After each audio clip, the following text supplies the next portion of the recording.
जय हिंद। 2 अपडेट आए हैं 24 और 25 मार्च 2023 को यूनिवर्सिटी की वेबसाइट पर, जिसका नाम है चौधरी चरण सिंह यूनिवर्सिटी। मेरठ की यूनिवर्सिटी है, उत्तर प्रदेश में है और इसके इंटरव्यू के दौर का समय चालू हो चुका है या समय आ चुका है और उसका शेड्यूल भी धीरे-धीरे आने लगा है।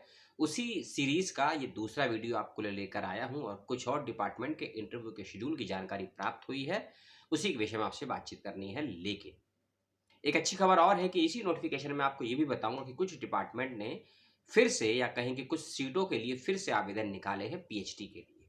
ठीक है?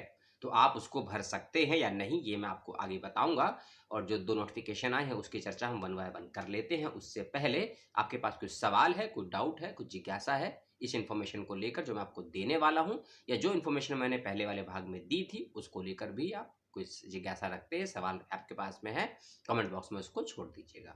वीडियो को लाइक, चैनल को सब्सक्राइब और वीडियो को शेयर जो करना है अपनी समझ के अनुसार कीजिएगा। मुझे आप जानते हैं या अच्छे लगते हैं, इसीलिए चैनल को सब्सक्राइब, वीडियो को लाइक मत करिएगा। ठीक है? पहले थोड़ा सुनिए, समझिए, उससे आपको लाभ मिलता है तो फिर उसके हम आगे आगे का बात आप कोशिश करिएगा। 27 मार्च 2023 वीडियो आप देख रहे होंगे, उम्मीद करता हूँ 26 और 27 मार्च को ही। लेकिन यदि आपने अभी तक चौधरी चरण सिंह यूनिवर्सिटी में अप्लाई नहीं किया है पीएचडी का, एक और मौका दिया है आपको एक डिपार्टमेंट ने पीएचडी में आवेदन करने का। डिपार्टमेंट का नाम है फिजिकल एजुकेशन, जिसको बोलते हैं शारीरिक शिक्षा विभाग। यदि आप इस विषय में आवेदन करना चाहते हैं और आप यदि नेट और जेआरएफ क्वालिफाई हैं, आप यदि नेट और जेआरएफ क्वालिफाई हैं और पीएचडी के लिए आवेदन करना चाहते हैं 22 और 23 के सेशन में फिजिकल एजुकेशन डिपार्टमेंट में, तो आप 27 मार्च 2023 रात्रि या कहीं मध्य रात्रि तक आवेदन कर सकते हैं। ठीक है? और बाकी जानकारी आप वेबसाइट से प्राप्त कर लेंगे। रजिस्ट्रेशन का लिंक मैं आपको दे दूंगा जो कि डिस्क्रिप्शन बॉक्स में आपको मिल जाएगा। दूसरा नोटिफिकेशन जो कि आया है 24 तारीख को, ठीक है, और ये लगभग 7-8 पेज का नोटिफिकेशन है, इसके बारे में डिटेल में बात करेंगे। और कुछ जरूरी बात फिर से कि नोटिफिकेशन आया है इंटरव्यू के संबंध में और 3 डिपार्टमेंट का इसमें जानकारी आई है। जो पहला वाला वीडियो था उसमें मैंने आपको 5 डिपार्टमेंट के बारे में बताया था, बॉटनी, इंग्लिश, फिजिक्स, केमिस्ट्री और मैथ का। और ये डिपार्टमेंट इस नोटिफिकेशन में 3 डिपार्टमेंट के बारे में कहा गया है। ठीक है? जिन भी बच्चों का इसमें शेड्यूल आएगा या नाम आया है वो अपने लिस्ट में नाम जरूर चेक कर लेंगे अच्छे से, और किन किन बातों का ध्यान रखना है उसके लिए वीडियो का पहला पार्ट देख लीजिएगा।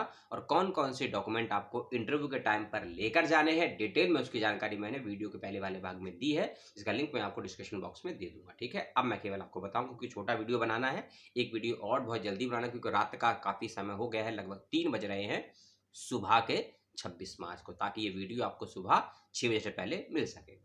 ये डिपार्टमेंट है जिनके शेड्यूल आए हैं, ये है जूलॉजी, टैक्सोलॉजी और माइक्रोबायोलॉजी। जूलॉजी, टैक्सोलॉजी और माइक्रोबायोलॉजी। ठीक है? और सभी के इंटरव्यू यूनिवर्सिटी में ही होंगे, यूनिवर्सिटी जो भी आपका डिपार्टमेंट है वहीं होगा। एक बात का ध्यान रखिएगा कि पीएचडी की सीटें संबंधित कॉलेजेस में भी दी गई थी और कैंपस में भी दी गई थी। ठीक है? लेकिन जो आपका इंटरव्यू है वो केवल और केवल वही होगा जो नोटिफिकेशन में वेन्यू दिया गया है, और नोटिफिकेशन में वेन्यू जो दिया गया है वैसे चौधरी चरण सिंह यूनिवर्सिटी का ही वेन्यू दिया गया है और उसमें जो आपका डिपार्टमेंट है वही दिया गया। मान लीजिए किसी ने अप्लाई किया है जूलॉजी के लिए और उसकी सीट आउट ऑफ कैंपस किसी कॉलेज में आती है या उसने भरा होगा, तो भी आपका इंटरव्यू कैंपस में ही होगा, कॉलेज में आपको इंटरव्यू जाके नहीं देना है। ठीक है? तो जूलॉजी का इंटरव्यू डिपार्टमेंट ऑफ जूलॉजी में ही होगा, मेन कैंपस में, टैक्सोलॉजी का डिपार्टमेंट ऑफ टैक्सोलॉजी में और माइक्रोबायोलॉजी का डिपार्टमेंट ऑफ माइक्रोबायोलॉजी में। ठीक है? ये लिस्ट में बता देता हूँ फिर से एक बार डॉक्यूमेंट्स की। आवेदन फॉर्म जो आपने फिलअप किया था वो, admit card, 6 passport size photo, पहचान पत्र, जाति प्रमाण पत्र, ईडब्ल्यूएस, नेट जेआरएफ, दिव्यांग कैटेगरी का प्रमाण पत्र, 500 शब्दों का एसओपी प्लस सनॉप्सिस। पीपीटी के बारे में जानकारी अभी है नहीं। सारे डॉक्यूमेंट ऑफलाइन माध्यम से आपको सबमिट नहीं करने हैं, साथ लेकर जाने हैं। और इंटरव्यू की डेट को नोट कर लीजिए, 19 अप्रैल को इंटरव्यू होगा डिपार्टमेंट ऑफ माइक्रोबायोलॉजी में, माइक्रोबायोलॉजी सब्जेक्ट का। 20 अप्रैल को इंटरव्यू होगा टैक्सोलॉजी का और 17 अप्रैल को इंटरव्यू होगा जूलॉजी का और 18 अप्रैल को भी इंटरव्यू होगा जूलॉजी का। फिर से रिपीट कर दूं, जूलॉजी 17 और 18 अप्रैल, टैक्सोलॉजी 20 अप्रैल, माइक्रोबायोलॉजी 19 अप्रैल। ठीक है? आपने ये वीडियो को सुना और समझा।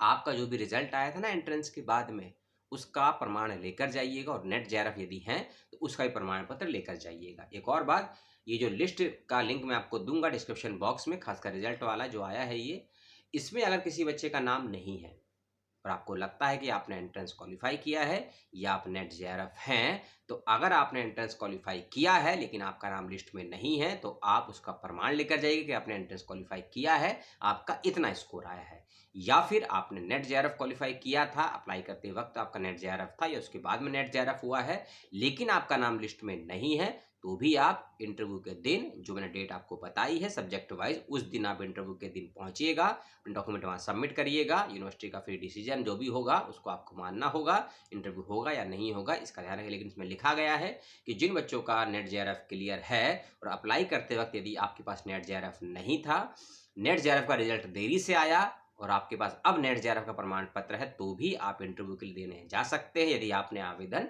किया होगा। ठीक है, जो बातें मैंने आपको बताई हैं या समझाने का प्रयास किया है, यदि समझने में कोई तकलीफ हुई हो, आपको सुनने में कोई तकलीफ हुई हो, तो सवाल करके जरूर पूछिएगा। और आपके पास कोई और जानकारी हो शेयर करने वाली या कोई और सूचना चाहते हैं मुझसे, कमेंट करके बताइएगा। मिलता हूं आपसे किसी और वीडियो के साथ, तब तक के लिए जय हिंद।